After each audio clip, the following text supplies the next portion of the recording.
We're at the Los Angeles Downtown Art Walk, and we're doing a digital thing tonight, and we have the pleasure of speaking to Anneliese Varadiev. And she is one of the photographers who's participating tonight from Rex's Bruce, who we spoke to a little earlier and we'll speak to again. So we're moving along pretty quick. And where are we located right now? We are in the Spring Arts Collective Gallery, which is located on 5th Street and Spring, right on the corner. You actually have to walk inside, unlike many of the other galleries, and you come upstairs. It's a beautiful location. So we're going to get some descriptions of what this particular artwork is all about. We have some great people who are dedicated, who are probably practiced for 5 or 10 hours a day to be masters of what they do. And she's going to tell us a little bit about them and her beautiful opportunity to meet them and photograph them.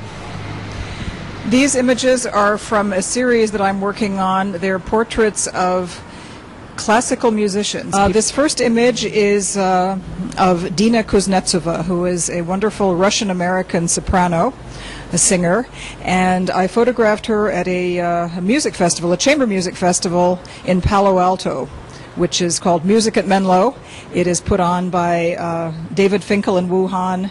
They are very, very prominent musicians. They are the directors of chamber music at Lincoln Center. He plays in the Emerson String Quartet. He plays in the Emerson String Quartet, and she is a well-known pianist, and they do this wonderful music festival where lots of fine musicians come and perform chamber music every summer. This image is of a violinist named Ivry Gitlis. He is a very well-known violinist, obviously in classical music circles. He's had a very interesting life. He's in his 80s now, but still doing very well. He was a younger contemporary of Jascha Heifetz, the legendary violinist, and Gregor Piatigorsky, and they were colleagues and friends. Of course, they've both passed on, but Ivry is still around. He also had a kind of a sideline career as an actor. He was in quite a few films, including The Story of Adele H. And I think he also performed with, and I can look this up and do a pickup later, but he also performed with, I think, the Rolling Stones. I asked him to do this pose. I wanted to do something with, shallow depth of field with hands in focus and the face a little bit softer, and he was very cooperative. He was very nice.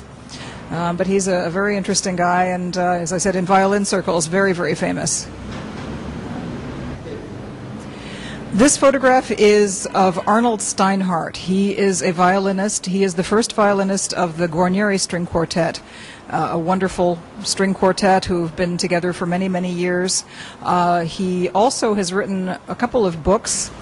There was a film that starred Meryl Streep that was made several years ago that was actually about Arnold Steinhardt and his wife, because she, and he as well, started a school, I believe, in the South Bronx or something like that, for inner city children in New York, where they could come and study music.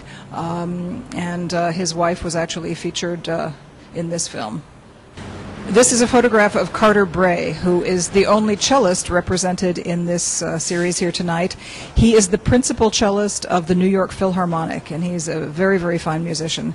And I photographed him at a music festival, Music at Menlo in Palo Alto, where he was playing chamber music with some of these other musicians.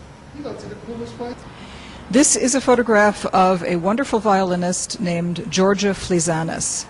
She is the principal, actually she is the concertmaster of the Minnesota Orchestra, and one of only a handful of female concertmasters in major orchestras in the United States. I wanted to get a kind of Greek look for this image, a kind of almost Greek tragedy kind of look, very epic and grand, because she is of Greek origin. And I was inspired by a wonderful piece that she did that was commissioned for her by the orchestra, written by a composer named John Tavener. It's called Icon of Eros, and it is an hour of solo violin with all